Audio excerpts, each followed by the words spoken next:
À une cinquantaine de kilomètres de Paris, Thoiry et son remarquable château Renaissance.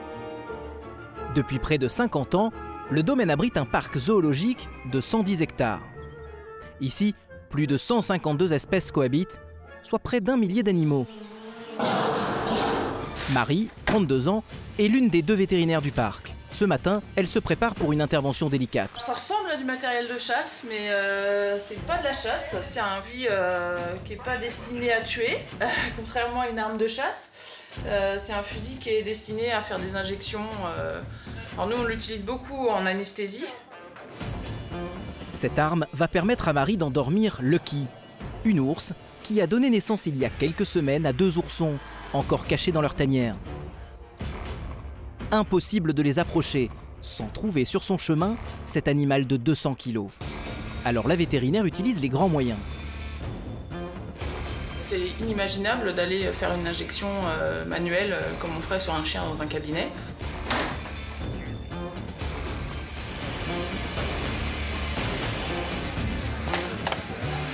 Marie veut vérifier l'état de santé des oursons, mais elle veut aussi leur insérer une puce électronique, leur carte d'identité. Elle rejoint la réserve d'Amérique du Nord. Dans cette partie du parc, une quinzaine d'ours et 2 bisons vivent en semi-liberté. Quand Marie arrive près de l'enclos des ours, Jean-Jacques est déjà là. Le maître des lieux observe la maman ours. Elle devient nerveuse. Elle a détecté la présence des humains. On va à 2. Si elle se met dans le trou, on la sortira. On la sort. Si elle sort de l'enclos, c'est pas plus mal non plus. On laisse les petits avec la mère à l'extérieur, c'est ça? Ouais. Okay.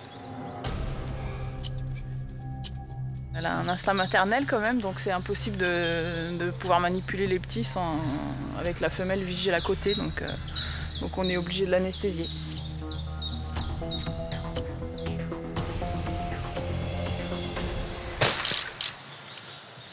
Touché, Lucky se précipite vers la tanière. Son premier réflexe, protéger ses petits. Au bout de quelques minutes, les premiers signes de sommeil apparaissent. Assommée par le médicament, la femelle finit par s'effondrer. Pour Marie et Jean-Jacques, c'est le début d'une course contre la montre.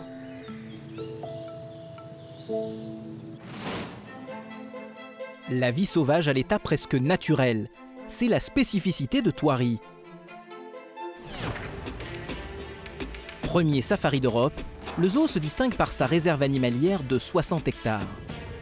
Il y a d'abord un parcours de 5 km en voiture, dans la plaine africaine, ou la réserve d'Amérique du Nord. Et puis, il y a un immense espace que l'on découvre à pied.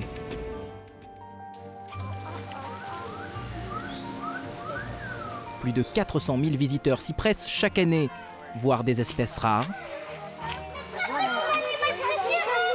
et impressionnantes. Et d'autres, plus familières, qui font le bonheur des enfants.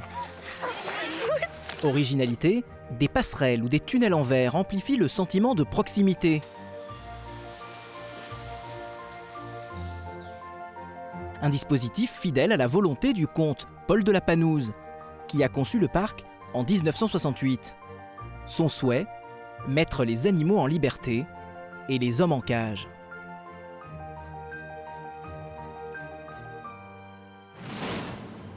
En coulisses, une centaine de personnes œuvrent 7 jours sur 7 pour que le public profite du spectacle de la vie sauvage. Parmi eux, Marie, vétérinaire tout-terrain, Éric, chef de la réserve et amateur de gros félins, et Julie, la responsable pédagogique, lien entre le zoo et son public. Pendant 3 mois, nous avons suivi celles et ceux qui luttent quotidiennement pour la survie des espèces. Intervention médicale, accueil de nouveaux pensionnaires, tout le personnel du zoo est en alerte permanente pour veiller sur des animaux, parfois dangereux.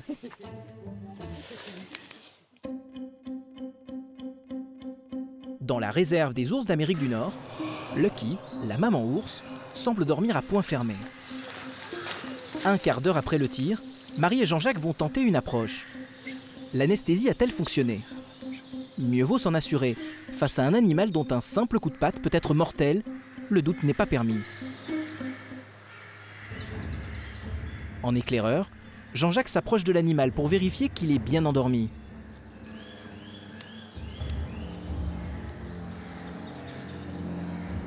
Puis il donne son feu vert à Marie qui s'approche à son tour. Elle pose un bandeau sur les yeux de la mère ours.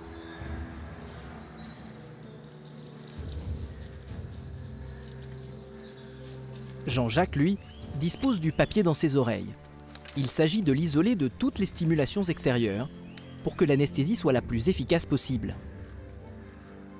Lucky est ensuite placé en position latérale de sécurité avant d'être relié à une bouteille d'oxygène pour faciliter sa respiration.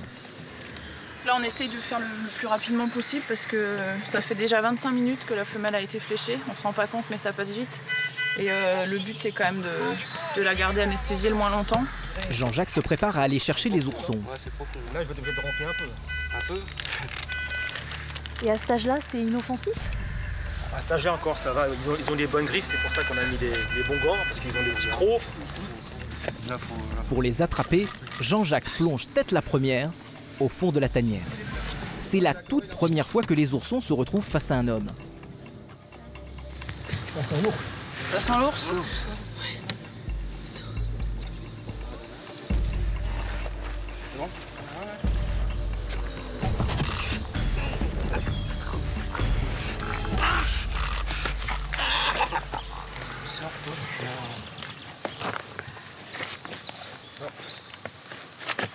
Un premier contact dont les petits se seraient bien passés. C'est un petit mâle.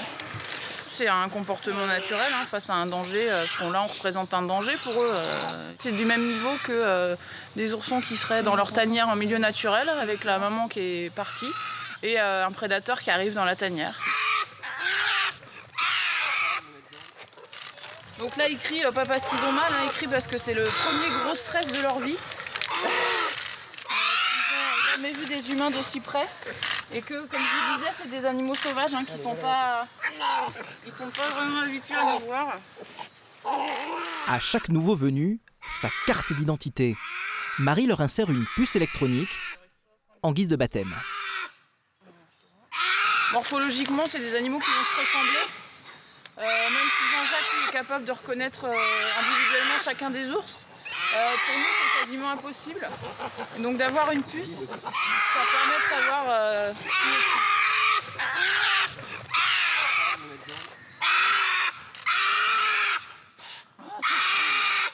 Au revoir tout le monde. Un petit mâle, une petite femelle, c'est bien. Là, le couple. Et alors vous avez déjà des prénoms?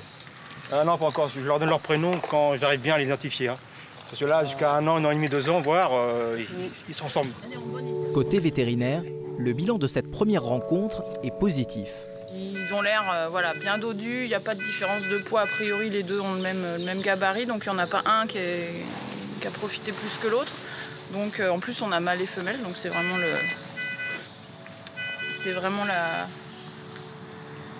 le cas de figure idéal.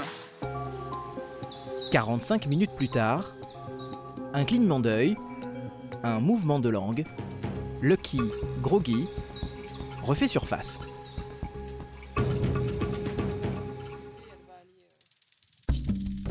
Mais pour Marie, pas le temps de s'éterniser. Direction la plaine africaine pour une tournée d'inspection. Chez les zébus et les hippopotames, pas de problème. Rien à signaler non plus chez les girafes, ni chez les rhinocéros. Alors Marie va pouvoir se consacrer à une nouvelle opération délicate. Elle doit faire une prise de sang à Jenny, la femelle du couple d'éléphants. Marie, rentre en ring. Alors donc faut pas passer dans les ronds rouges, puisqu'il y a les éléphants qui sont là, donc faut rester hors de portée de trompe. Le marquage rouge sur les murs et au sol délimite l'espace à éviter pour ne pas risquer un coup de trompe qui pourrait être fatal. Donc c'est un animal sauvage qui est un petit peu plus habitué à la présence de l'homme, mais c'est pas parce que là je vais lui prendre du sang derrière l'oreille que je rentre dans l'enclos avec elle. Ça jamais, parce qu'à coup sûr elle nous charge et elle est capable de nous tuer. Venez, dedans. En même temps, on fait juste la prise de sang vraiment. Eric, chef soigneur de la réserve, supervise la sécurité. Il veille à ce que Marie puisse approcher cet animal sauvage sans danger. Hey, salut Jenny, l'oreille ma belle. J'ai petit peu plus tendu qu'hier. Hein. Jenny, 4 tonnes, est réputée pour son mauvais caractère. Et l'éléphante déteste les prises de sang. Jenny, l'oreille. Ouais, c'est bien ça. L'oreille, ma belle. Encore l'oreille, Jenny. Pour le moment, les tentatives de Marie sont infructueuses. Tu les mets là. Ah oui, c'est que toi. N'avance pas la tête à chaque fois.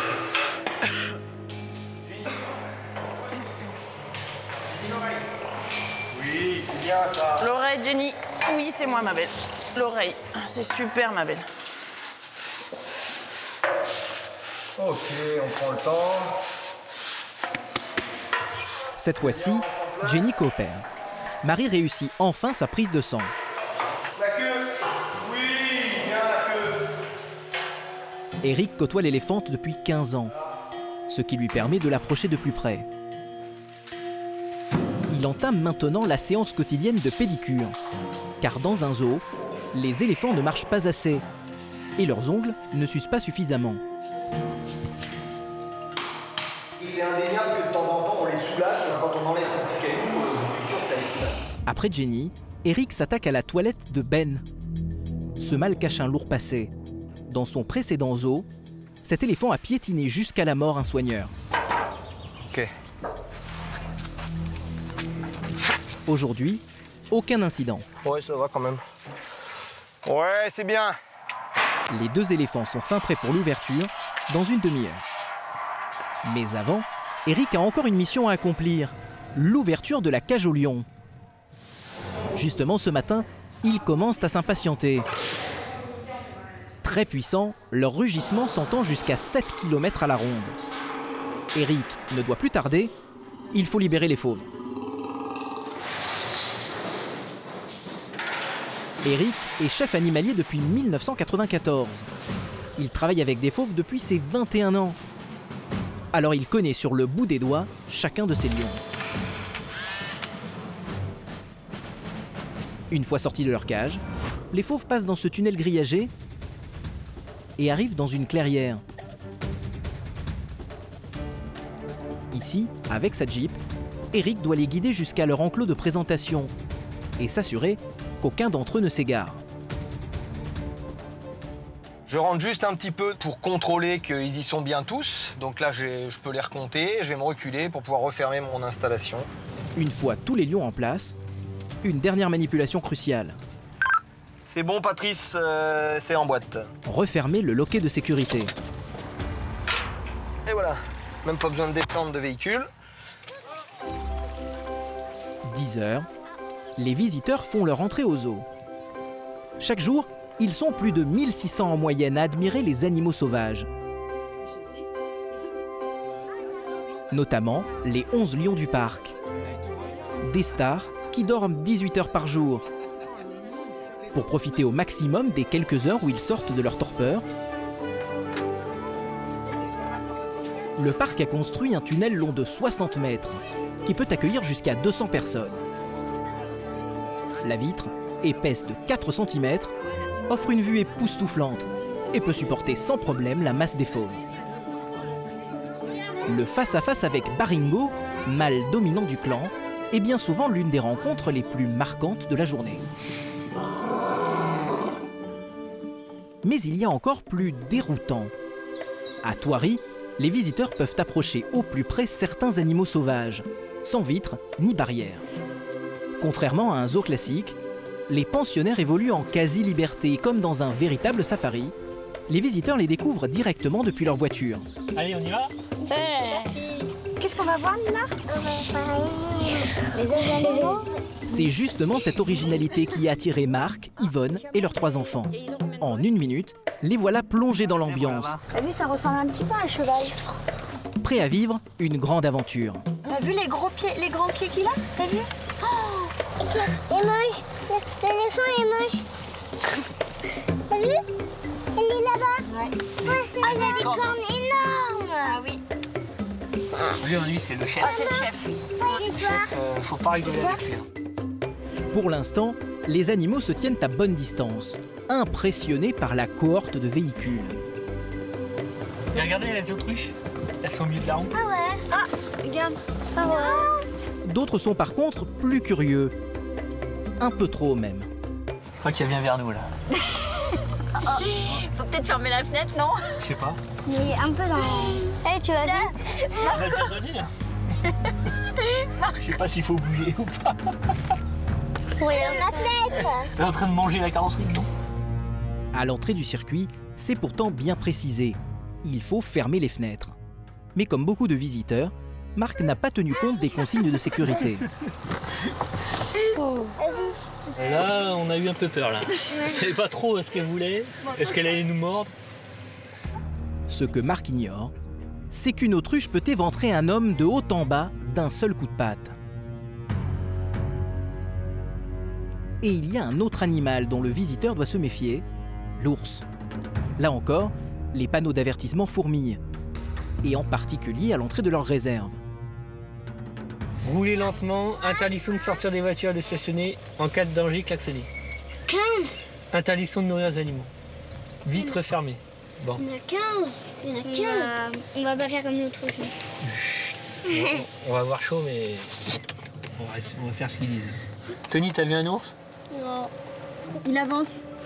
Pourtant, les ours ne sont pas loin. Des animaux imposants et potentiellement dangereux.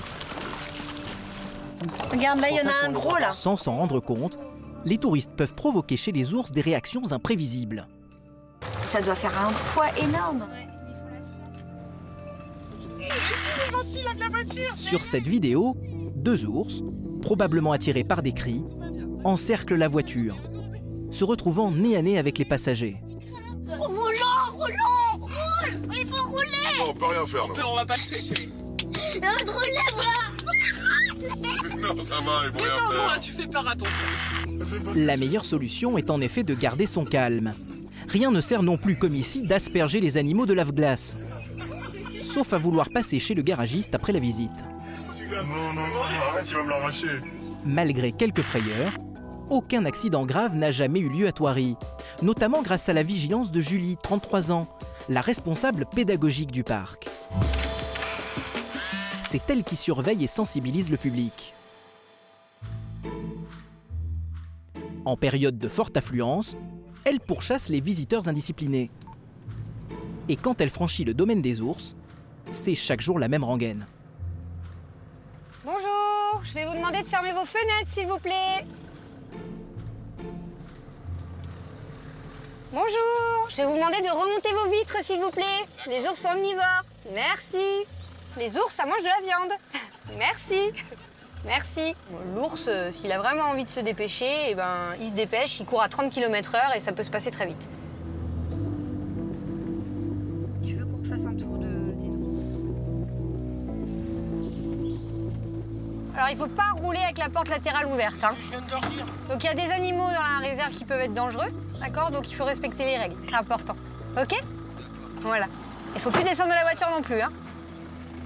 Julie s'inquiète de la sécurité des visiteurs, mais aussi de la santé des animaux.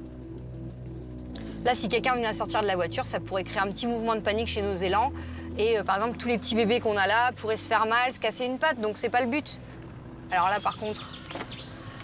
Bonjour! Alors excusez-moi, mais il est totalement interdit de nourrir les animaux. D'accord? Même si c'est des carottes, pour leur bien-être. Merci, monsieur. Ouais, là, on était sur quelque chose de gentil, effectivement, avec de la carotte. Des fois, c'est pas ce cas-là. Des fois, on a du chocolat, on a des chips. Le chocolat, c'est un aliment qui est totalement toxique pour les animaux. En plus, voilà, les antilopes sont des ruminants. Elles ne mangent que de l'herbe. Donc, forcément, dès qu'on va leur donner autre chose à manger, ça peut les perturber et leur donner des petites difficultés intestinales. Ici, les occupants de cette voiture jettent carrément leurs détritus par la fenêtre. Et ce n'est pas le seul comportement indélicat dont nous avons été témoins lors de notre passage chez les zèbres. Cet emballage plastique de gâteau, l'animal va le renifler, puis finir par l'avaler. C'est le cauchemar des soigneurs et des vétérinaires. Un animal qui ingère du plastique, c'est toxique, il peut mourir, faire une occlusion intestinale. Et avec le nombre d'animaux qu'il y a dans la réserve, il faut essayer de minimiser les risques. Fin de la ronde de surveillance. Mais Julie n'est pas là uniquement pour rappeler à l'ordre les plus indisciplinés. Vous verrez tout à l'heure que pour sensibiliser les visiteurs, elle a plus d'un tour dans son sac. Ce matin, autour de la maisonnette des ours à lunettes, une foule inhabituelle se prépare à passer à l'action. Nous retrouvons Marie, la vétérinaire. Elle a demandé que les ours à lunettes restent exceptionnellement dans leur abri, car il y a un souci. Le couple n'a pas encore de petits. L'un des deux mammifères pourrait être stérile. Un coup dur. L'espoir de nouveaux spécimens de cette espèce menacée est en train de s'envoler. Alors l'objectif de l'opération aujourd'hui, c'est d'évaluer le potentiel reproducteur de nos deux ours à lunettes, puisque ça fait maintenant 3 ans qu'ils sont ensemble et qu'on n'a pas de naissance. Les ours à lunettes font partie du programme européen de reproduction. Une équipe d'experts est spécialement venue d'Allemagne pour réaliser des tests de fertilité. 2 valises de 20 kg chacune. Ça suffit? Oui, ça suffit. Nous avons emporté des équipements spéciaux. Une machine pour l'échographie et une machine pour récolter la semence de l'ours. Même dans des conditions bien éloignées d'un bloc opératoire, l'équipe médicale se comporte comme dans une véritable clinique. Gants en latex, matériel stérilisé, échographie dernier cri, rien n'est laissé au hasard.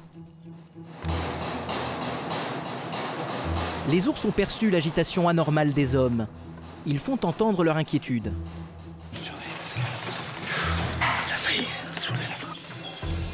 Les ours seront examinés tour à tour dans leur cage pour déterminer si l'un d'eux est stérile.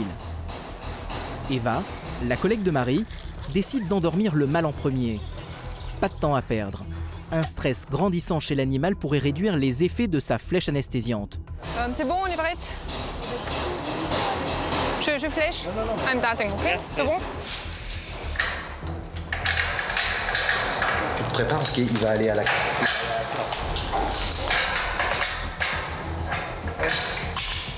je vois bien. On sort? On peut sortir? L'ours va s'endormir dans son hamac. The problem if he sleep in the hammock because he go up. Ça veut dire qu'on va devoir l'en sortir. Oui, mais on est fort. Tu crois? Oui.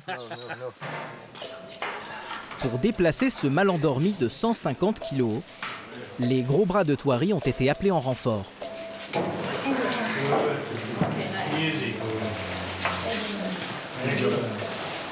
Ok, so now give me the... En quelques instants, la maison des ours à lunettes se transforme en salle d'opération. Un remue-ménage qui agite la femelle, Mama Kocha. Pour que l'équipe médicale travaille en toute sécurité, les soigneurs doivent la garder à l'œil.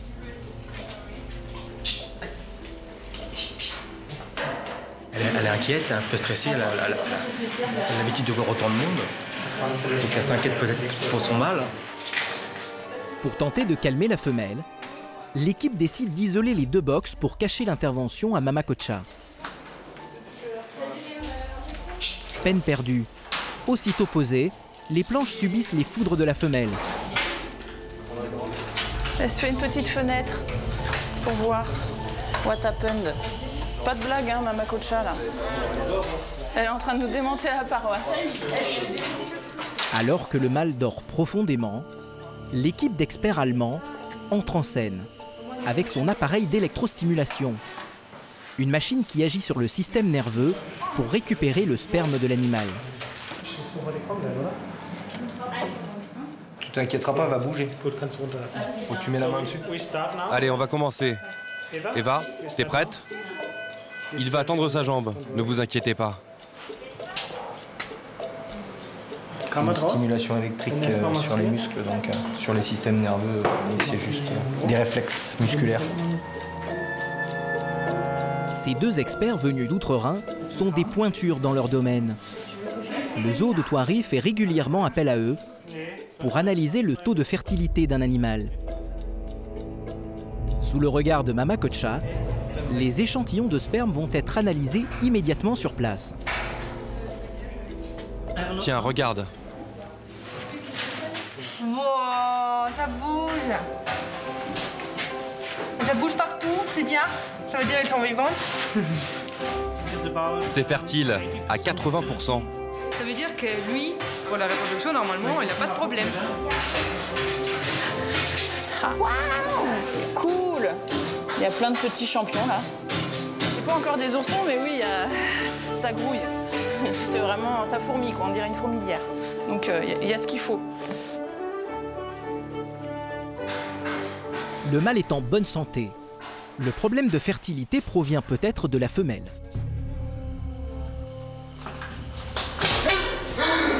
Il faut absolument échanger les ours de place avant que le mâle se réveille.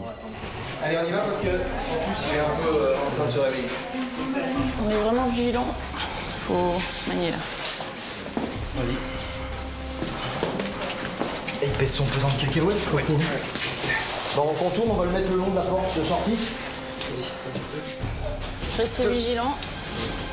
Si le mâle se réveille trop vite, apeuré, il pourrait agresser l'équipe médicale. Ouais, tu peux venir dedans, on va la béner pareil. Souvent, ça fait un peu hôpital de campagne, mais on arrive quand même à travailler dans des conditions... on s'organise, on fait avec les conditions du bâtiment. Et donc là, c'est vrai qu'on manque un peu de lumière, mais on y arrive quand même. Pour Mama Kocha, les experts réalisent une échographie. Rapidement, face à l'écran, l'inquiétude se lit sur les visages. Ils ont détecté une anomalie.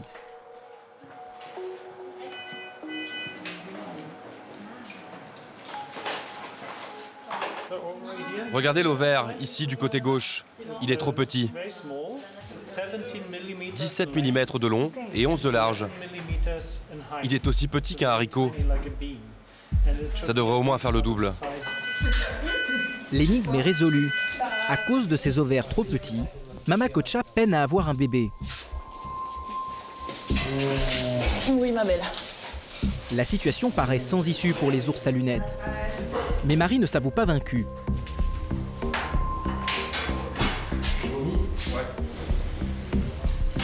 C'est important qu'elle se reproduise, c'est pour ça qu'on a un couple. Hein, donc on va tout mettre en œuvre pour essayer de régler le problème.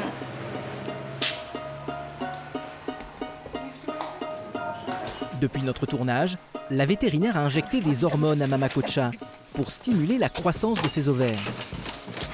Pari gagné. Quelques mois plus tard, un petit ourson a fait son apparition. La reproduction des animaux, c'est l'un des enjeux majeurs de Thoiry. Mais parfois le problème n'est pas médical. Dans l'enclos des Wallabies, un nouveau pensionnaire s'apprête à faire son arrivée.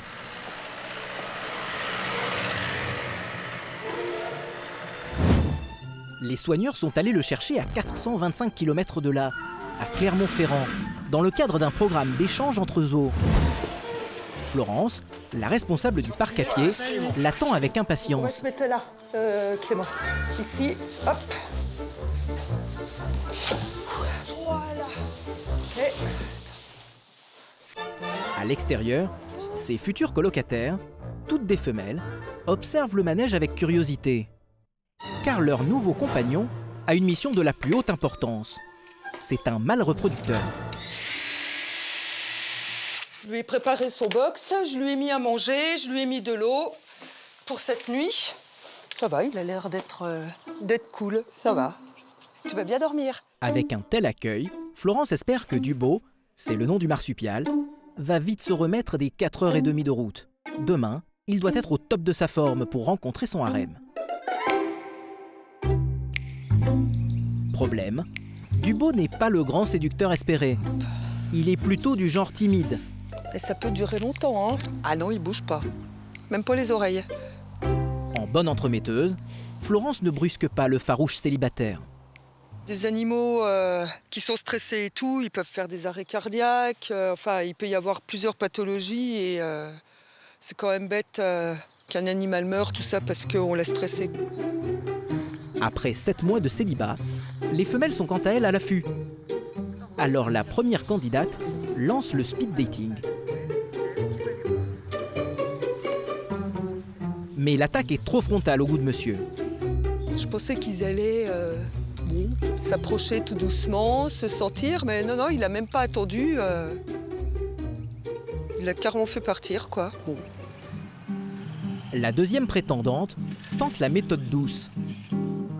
Après 3 minutes de conversation et de séduction, Dubos reste de marbre. Florence reprend en main la séance de speed dating et lance une invitation collective à déjeuner.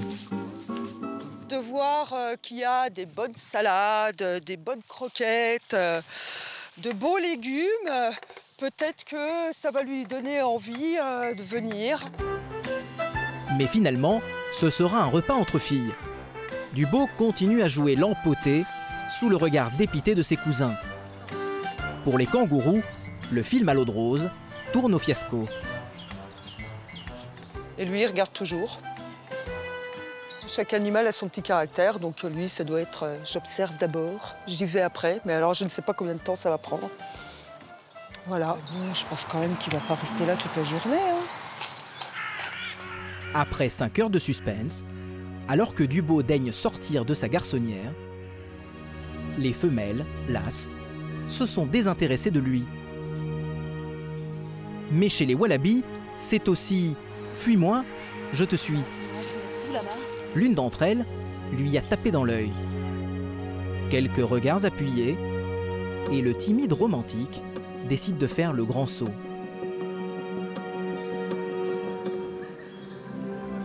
Après un langoureux baiser, la parade nuptiale peut enfin commencer. Une course-poursuite amoureuse qui peut durer des heures. Ça y est, il en a trouvé une qui est peut-être en chaleur et du coup, bah voilà, il va la suivre comme ça. J'espère pas trop longtemps parce qu'elle va se fatiguer. Depuis ses présentations, Dubos est devenu papa de 3 bébés wallabies. Voilà. Au grand soulagement de Florence et pour le plus grand bonheur des visiteurs. Dans les allées du parc à pied, petits et grands s'attardent pour assister aux premiers pas des nouveau-nés. Une petite chèvrerie. Cette année, 4 chevrons ont vu le jour à la ferme de Thoiry. Nous étions là le jour où l'un d'entre eux s'est dressé sur ses pattes pour la première fois. Et pourtant, ce n'était pas gagné. Florence et Marie sont encore sous le coup de cette bonne nouvelle. Ce matin, ça a été la surprise. En ouvrant la porte, j'ai entendu un petit bêlement et merveilleux. On avait mis 3 chèvres avec le bouc cet hiver et c'est vrai qu'on a un pool de chèvres un petit peu vieillissant. On n'y croyait plus trop. Donc on va l'attraper. Bien fait la sieste. Cette petite peluche est née il y a tout juste quelques heures. Tu la réveilles. Oh, trop mignon. C'est tout, maman. On va pas là. Le premier contact avec les humains risque d'être un peu rude. Elle est bien dodue.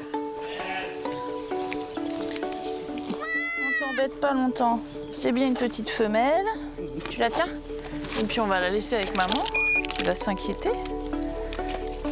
Hop. Comme pour les oursons et tous les autres pensionnaires, la vétérinaire va identifier et suivre le chevreau grâce à une puce électronique injectée sous son pelage. Voilà. 69 689.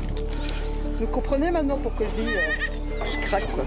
Oui, maman elle est là-bas. Une nouvelle bouche à nourrir, en plus des 800 autres que compte déjà le parc. Dans le zoo, l'alimentation n'est pas une mince affaire.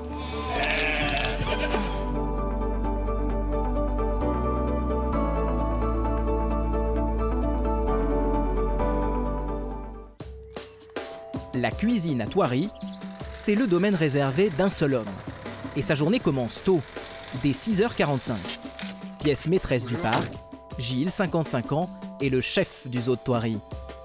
Il prépare les rations alimentaires de tous les animaux.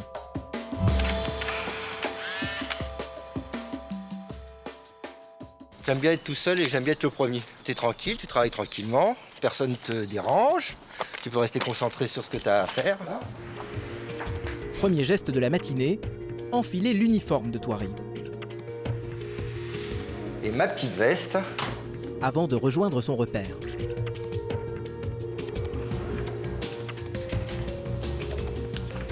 C'est mon bureau, voilà. Donc, sur ce bureau, finalement, la chose la plus importante, c'est ma Bible. Un authentique livre de cuisine rédigé par les vétérinaires. Un concentré de toutes les rations alimentaires, de tous les animaux, donc de toutes les espèces, par individu et par groupe. C'est les éléphants, d'accord? Chaque jour, les recettes varient selon l'état de santé des animaux. Les 2 éléphants, par exemple, ne suivent pas le même régime. Alors l'assiette de Jenny, c'est le petit seau bleu, et l'assiette de Ben, c'est le seau noir. Lui, il a ça, plus de la vitamine E en granulé. Alors Ben, lui, c'est 8 litres. Gilles doit remplir 120 seaux. Tous doivent être prêts avant 9 h. Soit un seau à faire toutes les minutes. C'est un peu toujours la même chose, mais on s'ennuie pas. Dans sa cuisine, d'étranges ingrédients. Du HP8 ou du RM1, des compléments alimentaires spécialement conçus pour les os. Gilles en commande 150 tonnes par an. Des granulés auxquels viennent s'ajouter une nourriture plus familière.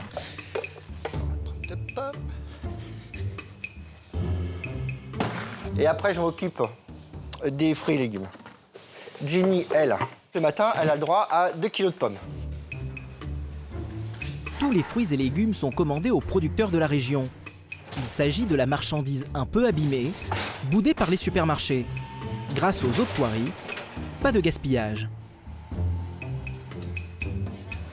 Donc ça, c'est pas très joli. Pour une personne, elle va dire non, j'aime pas, c'est pas bon.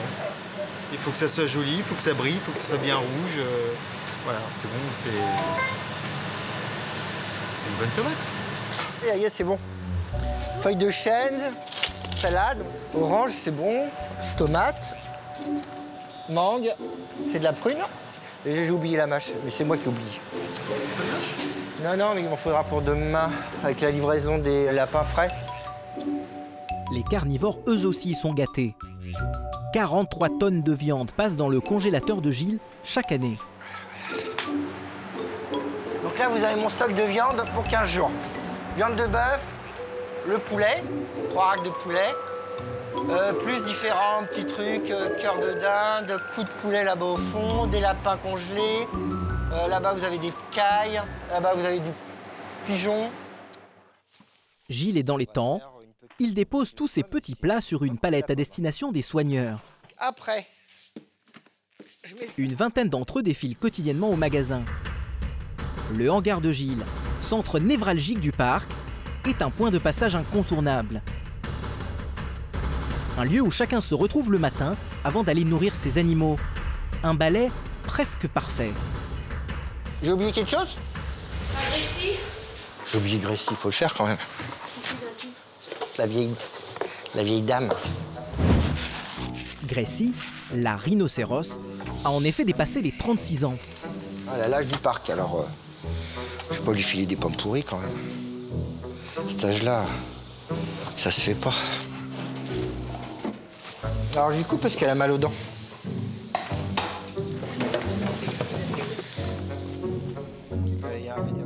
Certains animaux du parc mangent 3 fois par jour. Alors, quand la valse matinale des soigneurs s'achève, Gilles doit tout recommencer. Le balai du cuisinier ne s'arrête jamais. Julie, la responsable pédagogique, doit elle aussi garder le rythme. Tous les après-midi, elle anime 17 goûters dans le parc et parcourt 7 km. Elle s'arrête d'abord chez les 72 macaques, le plus grand groupe d'Europe, puis chez les panthères de Chine du Nord, au regard perçant, ou encore chez les tigres. Les animations se succèdent toutes les 15 minutes. Une course contre la montre. Là, qu'est-ce que c'est, Julie? Ça, c'est mon alarme qui me dit que j'ai mon animation dans 5 minutes.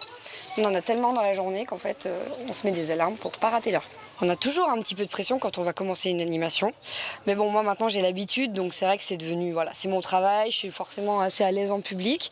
Mais quand même, quand il y a du monde, je me dis qu'il faut pas que je me rate. Hein. Allez, Sherkan, on y va, mon pépère. Une fois équipée, Alors, bonjour à tous. Julie doit assurer le show. Devant un tunnel et une passerelle remplie à craquer. Bienvenue au premier goûter des tigres de la journée. Pour Julie, l'objectif est de sensibiliser le public à la protection des espèces. Et le tigre est l'un des félins les plus menacés au monde. Il existe en tout 9 sous-espèces de tigres, mais sur ces 9 sous-espèces, déjà 4 sous-espèces ont totalement disparu de la planète. Pour ne pas lasser ses petits protégés, Julie laisse souvent parler son imagination. Bon, alors on va aller chercher dans le congélateur les glaçons. Donc pour les macaques, les katas et les lions et les tigres. Julie a laissé parler sa créativité. Elle a confectionné des sorbets adaptés à chaque espèce. Pour les félins, c'est à base de sang. Pour les makikatas, qui sont les lémuriens, donc là, on leur a fait des petits œufs glacés. Là, c'est du nectar d'abricot, mangue, banane et fraise. Donc là, il va falloir d'abord démouler les œufs surprises. Le but, c'est qu'ils passent du temps à lécher. Parce que dans la nature, c'est des animaux qui sont beaucoup stimulés. Ils chassent, ils recherchent leur proie. Ici, ils n'ont pas tout ça. De faire ce genre de choses, ça fait du bien aux animaux, ça change. Ça leur casse le rythme de la journée qui peut être parfois un peu routinier. Et puis pour les visiteurs, c'est rigolo. Ce samedi, le soleil est au rendez-vous. Plus de 6000 visiteurs se pressent dans les allées du parc. Julie espère que les lémuriens ne feront pas la fine bouche. Exclusivement originaires de Madagascar, ils sont omnivores. Allez les loulous, allez on y va. Tu viens? Ils se nourrissent de feuilles, de fleurs ou encore d'araignées. Aujourd'hui, ils vont découvrir les sorbets. Heureusement pour Julie, intrigués, curieux, les makikatas sont surtout très gourmands. Là, apparemment, c'est le nectar de banane qui a le plus de succès. Julie n'a pas le temps de profiter de sa victoire. Les animations vont s'enchaîner jusqu'à la fermeture.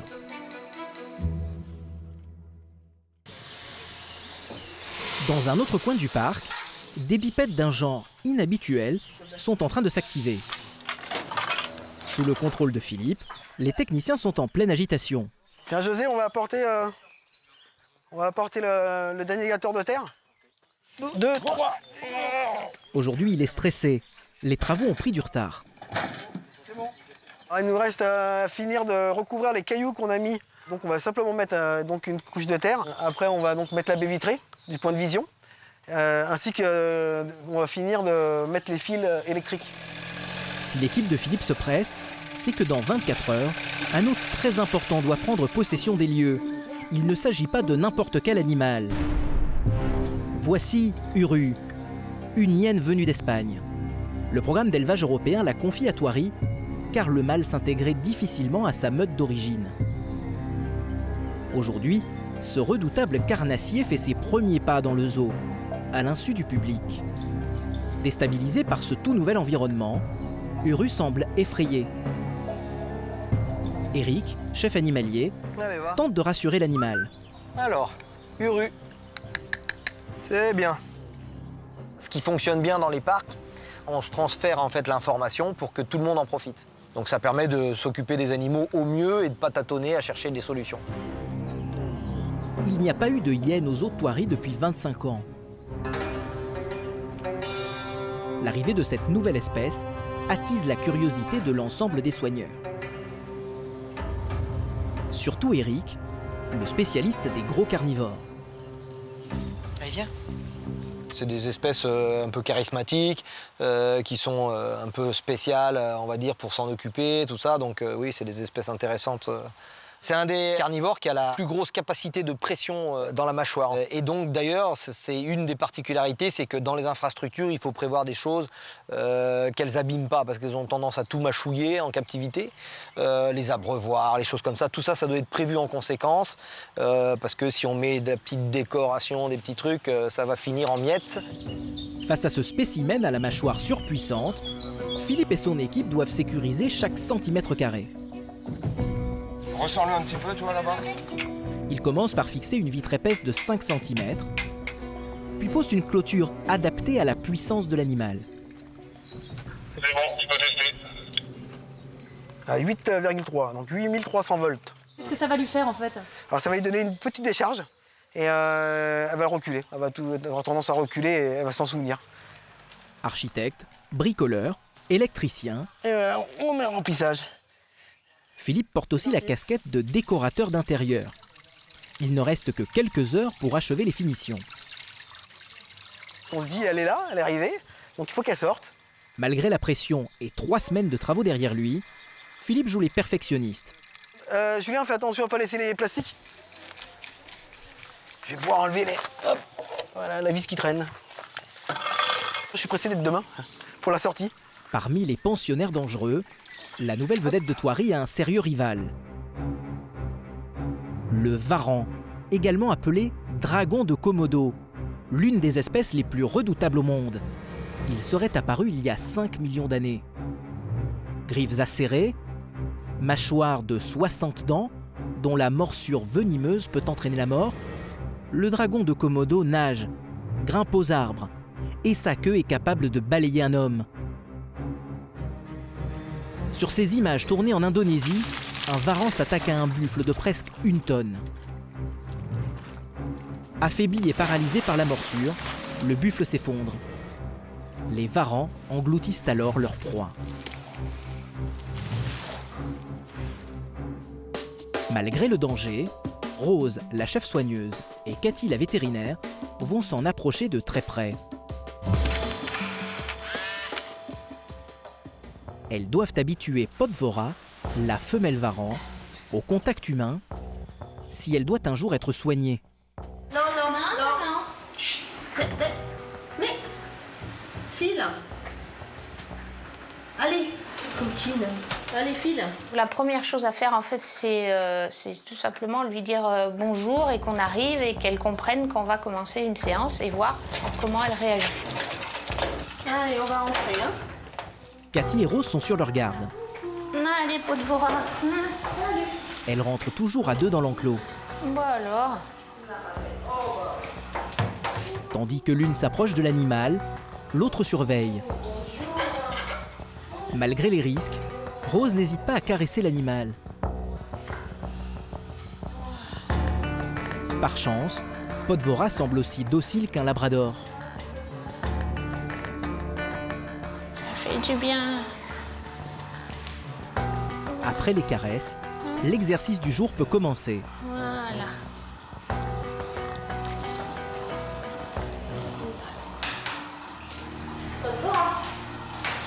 Allez. Oui, c'est bien. On lui demande de toucher la cible pour pouvoir lui demander en fait de se déplacer là où on veut. Donc ce qui peut nous permettre de la faire changer d'enclos par exemple, de la faire rentrer dans une caisse de transport.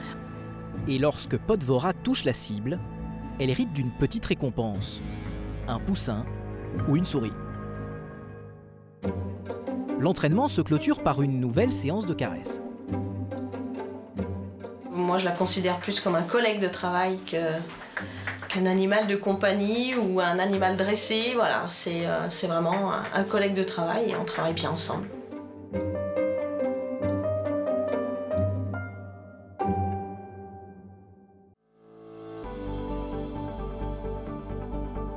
Le lendemain, dans l'enclos des hyènes, Uru prend possession de ses appartements, sous les yeux ébahis d'une famille de visiteurs. Il a un peu peur de tout. C'est marrant la posture qu'il a. Ah, ça, c'est Les hyènes sont comme ça, elles ont le train arrière qui est plus bas que oui, on dirait qu'elle est tout le temps contractée, qu'elle a peur. C'est curieux. La forme est plus sur l'avant que sur l'arrière. Elsa, 7 ans, redécouvre cet animal de dessin animé. Je trouve que c'est énorme et qu'elle a des oreilles, qu'elle a des grosses oreilles. Je le trouve gentil et qu'il a peur de tout. Au fil des heures, la hyène s'acclimate à son nouvel habitat. Elle profite de sa piscine, devant une foule grandissante de paparazzi. Et à la fin de la journée, on surprend même Uru à jouer les stars. Un moment de calme, avant l'arrivée de 3 nouveaux camarades de jeu, quelques mois plus tard. Thoiry doit régulièrement accueillir de nouveaux arrivants pour attirer les visiteurs et les inciter à revenir. Le parc est aujourd'hui le 4e zoo le plus fréquenté de France.